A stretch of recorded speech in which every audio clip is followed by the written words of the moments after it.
क्या आप जानते हैं कि आप अपनी पूरी लाइफ में लगभग 38 डेज स्पेंड करते हैं अपने दांतों को सिर्फ ब्रश करते हुए।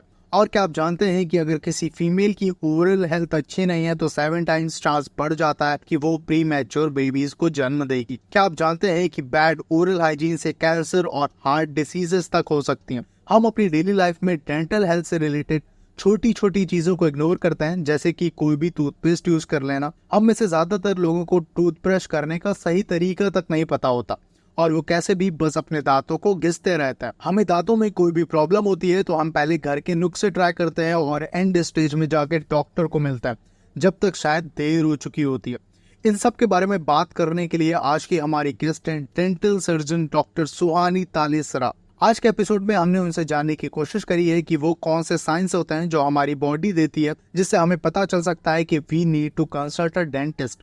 हमें कितने दिनों के गैप में डेंटल चेकअप जरूर से कराना चाहिए और अगर हमने ऐसा ना करा तो हमें किन किन प्रॉब्लम्स का सामना करना पड़ सकता है। कैसे हम दांतों का पीलापन कम कर सकते हैं, हमें कौन सा टूथपेस्ट यूज करना चाहिए, हमें टूथब्रश कितनी देर करना चाहिए और टूथब्रश करने का सही तरीका क्या होता है। हमने बात करी है डेंटल क्लीनिंग के बारे में। हमने बात करी है कि किस तरह से हमारी ओवरऑल हेल्थ ओरल हेल्थ से लिंक होती है। अगर कोई स्मोकिंग या अल्कोहल लेता है तो किस तरह से उसकी ओरल हेल्थ खराब हो सकती है। हमें गुड ओरल हेल्थ मेंटेन रखने के लिए कौन से फ्रूट्स और वेजिटेबल्स ज्यादा खाने चाहिए। डेंटल हेल्थ के बारे में सब कुछ जानेंगे आज के इस एपिसोड में। इस एपिसोड को एंड तक सुनिए और अपनी ओरल हेल्थ को बेटर बनाइए। Hello everyone, welcome to the Mridu Sachan show. आज मेरे साथ हैं doctor Suhani Talesara ma'am. Welcome ma'am. Hi Mridul, how are you? I am good ma'am, आप कैसे हो? मैं भी बिल्कुल ठीक हूँ, बताइए। सबसे पहले मैं आपसे जानना चाहूंगा कि वो कौन से साइंस या इंडिकेशंस होते हैं जिससे पता चल सकता है कि we need to consult a dentist और need to have a dental checkup. बहुत सारे साइंस एंड सिम्टम्स हैं जिससे हमें समझ जाना चाहिए कि नाउ इट्स द टाइम कि हमें डेंटिस्ट के पास जाना है।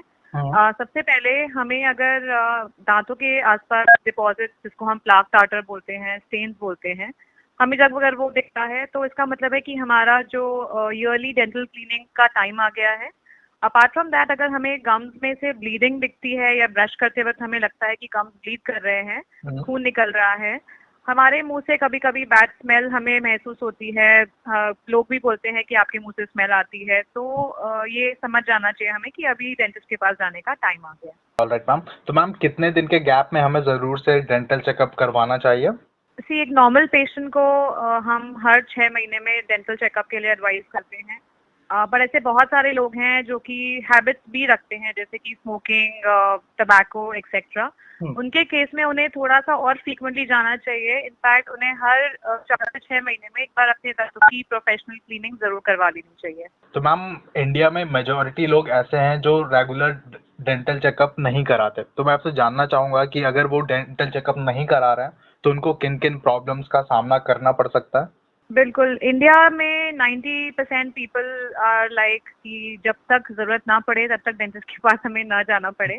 जी। But that doesn't help. उससे उन्हें कुछ फायदा नहीं होता है, उल्टा उन्हें नुकसान ही होता है। बिकॉज डेंटिस्ट्री में एक चीज हमेशा याद रखनी पड़ेगी कि जब इनिशियल स्टेज होती है हमारे दांतों में किसी भी प्रॉब्लम की, तब अगर हम उसे सॉर्ट कर लेते हैं तो हम बहुत कम में निपट जाते हैं। लेकिन अगर हम लेट करते हैं, जब हम पेन होता है, सेंसेशन शुरू हो जाता है, तब अगर हम डेंटिस्ट के पास जाते हैं तब तक चीज़ें ऑलरेडी काफ़ी एडवांस स्टेज में जा चुकी होती है।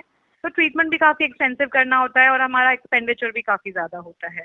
तो सबसे पहले जो हमें समझना चाहिए वो ये है कि दांतों में जैसे ही कोई चीज़ हमें पता चलती है, उसे इनिशियल स्टेज में जाके डेंटिस्ट के पास जाके हमें सॉर्ट आउट कर लेना चाहिए। तो ma'am, good dental health maintain रखने के लिए कुछ टिप्स दे दीजिए हमारे लिसनर्स को। देखिए, सबसे पहले जो एक ओरल केयर रिजीम आपको फॉलो करना चाहिए हर इंसान को, जो कि आप दिन में 2 बार उठने के बाद सोने से पहले ब्रश करेंगे। सबसे अंडररेटेड जो चीज़ है डेंटल केयर रिजीम में वो है डेंटल फ्लॉस। कोई भी डेंटल फ्लॉस यूज नहीं करता है रेगुलरली, बिकॉज उन्हें लगता है कि एक्स्ट्रा टाइम लगता है इसमें। बट अगर आप डेंटल फ्लॉस यूज करते हैं एवरी डे, आपकी जो कैविटीज हैं वो काफी हद तक कम हो जाएंगी, आपके गम्स आपको पहले से काफी बेटर फील होंगे। तो 2 बार ब्रश करना है, फ्लॉस करना है। ऑल्टरनेटिवली हम माउथ वॉश भी यूज कर सकते हैं। अपार्ट फ्रॉम दैट, जो डाइट में हमें करना चाहिए वो ये है कि काफी सारे ग्रीन लीफी वेजिटेबल्स, फ्रूट्स, ये सब हमें खाने चाहिए। जंक और प्रोसेस्ड फूड हमें अवॉइड करना चाहिए। Okay ma'am. तो मैम हमारे दांत येलोइश हो जाते हैं, तो दांत पीले होने का क्या कारण होता है? देखिए, एक और चीज मैं आपको बताना चाहूंगी कि पीले दांत का मतलब ये नहीं है कि हमारे दांत अनहेल्दी हैं। हाँ, पीले दांत का दो तरह का कारण होता है। पहला ये कि जो हमारे एक्सट्रिंसिक डिपॉजिट्स होते हैं, जैसे हमें प्लाक टार्टर जिसको हम बोलते हैं, कितनी बार हमारे दांतों का ओरिजिनल कलर वाइट होता है, बट उसके ऊपर डिपॉजिट्स जम जाने की वजह से वो हमें येलो दिखते हैं। तो अगर वो पीलापन आपको दिखता है, इसका मतलब कि अगर आप डेंटिस्ट के पास जाके क्लीनिंग करवाएंगे, आपके दांत फिर से ओरिजिनल कलर में आ जाएंगे। लेकिन कुछ लोगों के दांतों में एक दूसरा प्रॉब्लम ये है कि जो उनका आउटर मोस्ट कवरिंग है, जिसको हम एनामल बोलते हैं, वो काफी पतला हो जाता है इवेंचुअली वेयर एंड टेयर की वजह से। तो जब इनामल पतला हो जाता है तो जो दांत का सेकंड लेयर है, जिसको हम डेंटिन बोलते हैं, वो धीरे धीरे हमें एक्सपोज होता हुआ दिखता है। And dentin is always yellower as compare to enamel. तो इस वजह से दांत हमें ये लगते हैं। बहुत लोग जो कि कंसर्न है अपने कलर को लेके, there are always multiple treatments, जैसे कि आप डेंटल क्लीनिंग के बाद में डेंटल व्हाइटनिंग, जिसको हम टीथ व्हाइटनिंग बोलते हैं, जूम टीथ व्हाइटनिंग काफी इफेक्टिव ट्रीटमेंट जो कि हम हमारे क्लिनिक में करते हैं, जिससे ऑलमोस्ट आपके दांत 7 to 10 शेड्स ब्राइटर हो जाते हैं। तो आप वो कर सकते हैं। ओके। तो मैम क्या हम विदाउट डॉक्टर के पास जाए भी घर में रह के कुछ स्टेप्स ले सकते हैं जिससे हमारे दांत वापस से व्हाइट हो जाए? घर में रह के तो घरेलू नुस्खे कभी काम नहीं करेंगे। बहुत लोग, मैंने सुना है, नींबू और बेकिंग सोडा मिक्स करके लगाते हैं, जिससे इन्हें लगता है कि टेम्पररी दांत व्हाइट हो जाते हैं, बट ऑनेस्टली उससे आपको बिल्कुल इफेक्टिव रिजल्ट नहीं मिलेगा। हाँ, अगर आप कुछ अवॉइड करके अपने दांत मेंटेन करना चाहते हैं तो आप अवॉइड कर सकते हैं, जिससे कि बहुत ज्यादा स्टेनिंग हो जाती है दांतों पे। People who are hardcore black coffee takers, उनके दांतों में आपको बहुत स्टेन्स दिखेंगे। वाइन के स्टेन्स होते हैं, स्मोकिंग के स्टेन्स तो ऑफ कोर्स होते ही हैं, टबैको स्टेन्स, पान स्टेन्स। तो अगर आप ये सब चीजें अवॉइड करते हैं तो definitely you will end up going to the dentist little less frequently, पर स्टेन्स तो फिर भी आएंगे। Professional cleaning, professional teeth whitening के जैसा कोई भी ट्रीटमेंट नहीं है। Okay ma'am. तो मैम हमें कौन सा टूथपेस्ट यूज करना चाहिए? रेकमेंड कर दीजिए कोई टूथपेस्ट। देखिए, टूथपेस्ट कोई हम पर्टिकुलर ब्रांड एंडोर्स नहीं करते हैं यूजुअली, बट जो आपको देखना चाहिए टूथपेस्ट के अंदर इंग्रेडिएंट, वो है फ्लोराइड, बिकॉज फ्लोराइड जिस टूथपेस्ट में है वो आपके इनामल को स्ट्रेंथन करता है। फ्लोराइड आपके इनामल के हाइड्रोक्सी एपेटाइट क्रिस्टल से मिलके फ्लोरापेटाइट क्रिस्टल बनाता है, जो कि आपके इनामल को एक अलग लेवल का स्ट्रेंथ देता है, कैविटी से प्रोटेक्शन भी देता है। हमें उस ट्रैप में नहीं पड़ना चाहिए। बहुत सारे आयुर्वेदिक टूथपेस्ट, और नाम नहीं लूंगी मैं यहाँ पे, बट हर्बल ऑर्गेनिक का नाम लेके काफी लोग मार्केटिंग कर रहे हैं, बट ऑनेस्टली वो आपके दांतों के लिए अच्छा इसलिए नहीं है क्योंकि उसमें फ्लोराइड नहीं है। सेकेंडली, आजकल चारकोल व्हाइटनिंग टूथपेस्ट भी बहुत आ रहे हैं मार्केट में, वो भी बिल्कुल हमारे दांतों के लिए अच्छे नहीं है, बिकॉज चारकोल एक अब्रेसिव पार्टिकल है जो आपके इनामल को पूरा घिस देगा, और मोमेंटली आपको अपने दांत शायद व्हाइट दिखे भी, but on the long run अगर आप उसको यूज करते हैं तो आपका इनामल घिसने का फुल चांस है। Okay ma'am. तो मैम टूथपेस्ट कितनी देर करना चाहिए, और क्या टूथब्रश करने का कोई करेक्ट मेथड भी होता है? हाँ जी, देखिए, टूथपेस्ट आप अगर करते हैं, जो आपका morning and evening before sleeping का जो रूटीन है, 2 मिनट्स वन टाइम का एक रूटीन आपका होना चाहिए कि 2 मिनट आप ब्रश को यूज करें।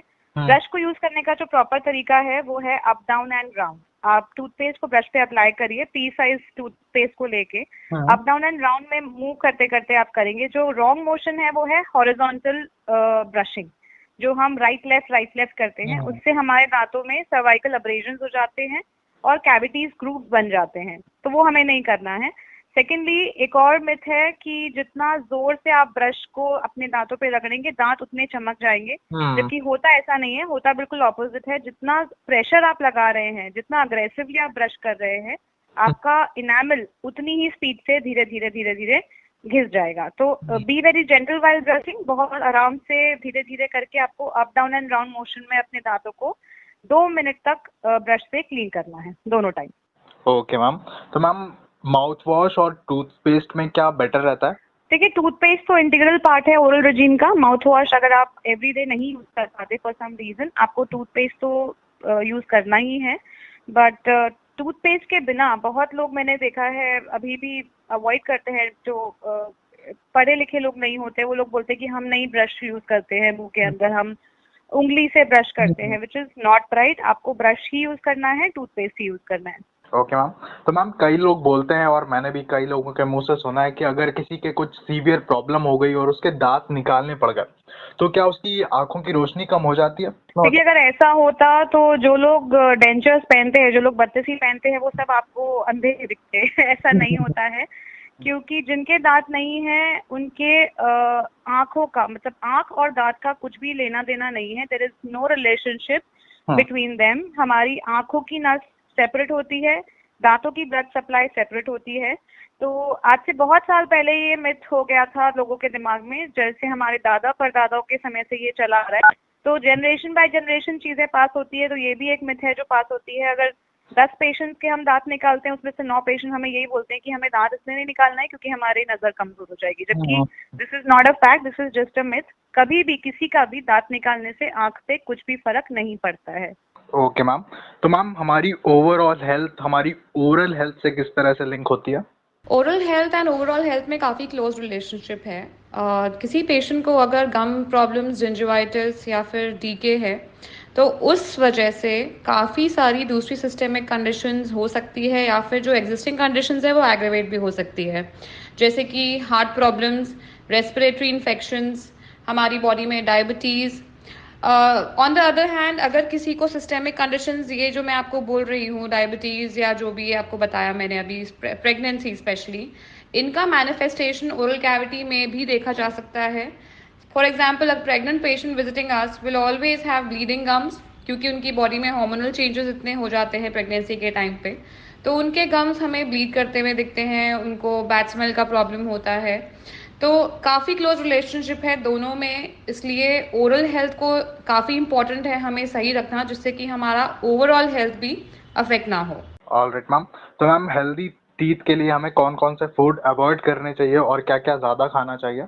मैंने आपको बताया, हेल्दी टीथ के लिए हेल्दी फूड खाना है, simple as that. We have to include a lot of green leafy vegetables, vitamins, minerals हमारे बॉडी में पहुंचने चाहिए। फ्रूट्स खाइए आप, जो भी नेचुरल शुगर है that is good for teeth. जितना हो सके अपने आप को junk food, processed food and aerated drink से दूर रखिए। Alright ma'am. तो मैम डेंटल स्केलिंग के बारे में बताइए, ये कैसे काम करती है और कितनी इम्पोर्टेंट होती है हमारी हेल्थ के लिए?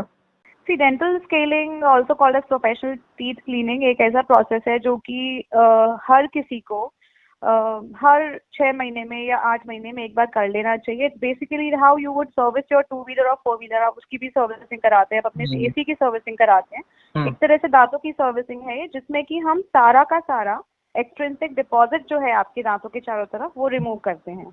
वो रिमूव करने के बाद आपके गम फिर से हेल्दी कंडीशन में आ जाते हैं। आपके जितने भी डिपॉजिट, स्टेन सब है वो उसमें रिमूव हो जाते हैं। There is no drilling involve in it, क्योंकि एक ultrasonic high speed vibration machine है जिसमें कोई भी दांत को डैमेज नहीं पहुंचा रही है।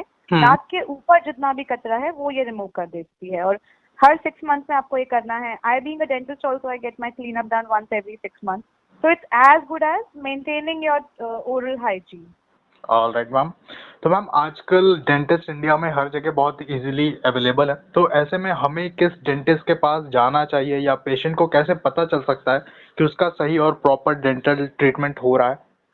ये अच्छा क्वेश्चन पूछा है आपने क्योंकि किसी भी लेमैन के लिए ये पता करना कि डेंटिस्ट कौन सा अच्छा है, स्पेशली आज के टाइम में जिसमें कि इतने सारे डेंटिस्ट हैं, डिफिकल्ट तो डेफिनेटली है। But I think first thing is, जब हमें कोई रेफरल मिलता है, फॉर एग्जांपल किसी वर्ड ऑफ माउथ से, कोई फैमिली या फ्रेंड ने अगर बताया है कि वहाँ पे अच्छा ट्रीटमेंट मिला है, हम सबसे पहले we end up going there. And secondly Google reviews और एनी रिव्यू टेस्टिमोनियल्स देख के हम लोग जाते हैं। ठीक, पर जाने के बाद में भी ऐसा है कि I think first sitting at a dentist is the most deciding day, क्योंकि आपको आई थिंक उसी टाइम पे पता चल जाता है, because the way you are comfortable with the dentist, the way your dentist is able to understand your main concern, क्योंकि dentist के पास पेशेंट यूजुअली पेन में ही जाता है।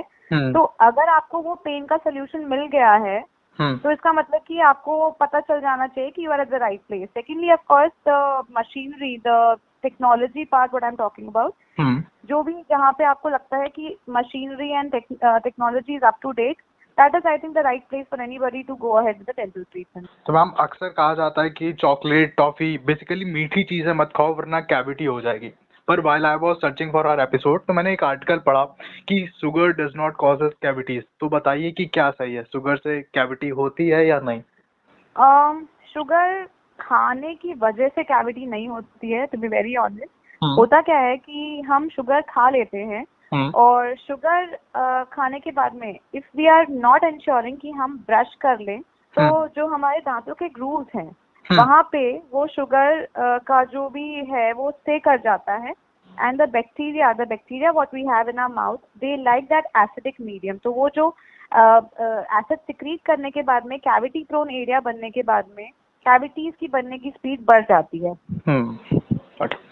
तो तो मैम शुगर से कैविटीज नहीं होती है, बट शुगर खाने के बाद आप अगर दांत क्लीन नहीं करें प्रॉपरली इसकी वजह से आपको कैविटीज बनने का चांस रहता है। Okay ma'am. तो मैम कुछ और कॉमन मिथ्स जो आप अक्सर पेशेंट से सुनती हैं वो डिबंक करना चाहेंगे?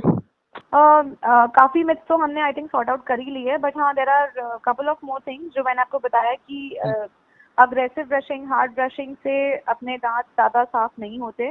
तो the brushing should be very gentle. Secondly, any dental procedure, if done under proper sterilization, will not cause any kind of oral cancer. एक और चीज है, डेंटल एक्सरे से भी लोग बहुत डरते हैं, उन्हें लगता है एक्सरेज आर हार्मफुल तो एक्सरे से कैंसर हो सकता है, जबकि ऐसा नहीं है। बिकॉज एक्सरेज जो जिस अमाउंट का रेडिएशन हमारे क्लिनिक में डेंटल एक्सरे के टाइम पे होता है उससे कई ज्यादा हमें एयरपोर्ट पे ही हो जाता है while crossing the scanning machine. And yeah, I mean abrasive toothpaste, charcoal toothpaste ये सब यूज नहीं करें बिकॉज ये सब मार्केटिंग में आपको बोला जाएगा कि आपके दांत सफेद हो जाएंगे, जबकि इससे कभी भी दांत सफेद नहीं होते हैं। Okay ma'am. So ma'am at last आप क्या स्पेशल मैसेज देना चाहेंगी द मृदुल सचान शो की ऑडियंस को? देखिए, दांत हमारे पूरी बॉडी में ऐसी चीज है कि अगर हमारे दांत प्रॉपर नहीं होंगे तो हम खाना ढंग से नहीं चबा पाएंगे and it all starts from your mouth. अगर आपका खाना नहीं चबेगा, आपका डाइजेशन इम्प्रॉपर रहेगा, आपको दूसरी प्रॉब्लम शुरू हो सकती है। तो मेरी एक ही रिक्वेस्ट है सारे लोगों से जो भी ये सुन रहे हैं कि अपने दांतों को भी आप उतना ही सीरियसली लीजिए जितने कि आप बाकी चीजों को लेते हैं, ना कि एकदम एंड मोमेंट तक जाके आप वेट कीजिए कि हाँ जब तक हम नहीं पहुंचेंगे एक्सट्रीम स्टेज तक तब तक हमें डेंटिस्ट के पास नहीं जाना है। एक और चीज, डेंटिस्ट सुना है शायद बहुत लोगों ने कि बहुत स्कैरी होता है, बहुत पेन होता है। Latest modern day dentistry is totally painless because anaesthesia है, जो मशीनरी हम लोग यूज करते हैं this is like latest technology. तो उसमें पेन का दूर दूर तक भी कोई नामो निशान नहीं है। So make sure that you do things on time so that you're ending up spending less and you're also ending up saving a lot of natural teeth. All right, thank you so much ma'am. Thank you for taking out time from your busy schedule and being our guest. No problem. All pleasure is all mine. Yeah. All right, thank you ma'am. आप सभी को भी thank you ये episode and तक सुनने के लिए। उम्मीद है आज के एपिसोड से आपको डेंटल हेल्थ के बारे में कई सारी नई बातें जानने को मिली होंगी जो आपकी स्माइल को बेटर बनाएंगी। हमें कमेंट्स में लिख के बताइए कि आज का एपिसोड आपको कैसा लगा और नेक्स्ट एपिसोड में आप किसे सुनना चाहेंगे। मिलते हैं नेक्स्ट सैटरडे एक नए एपिसोड के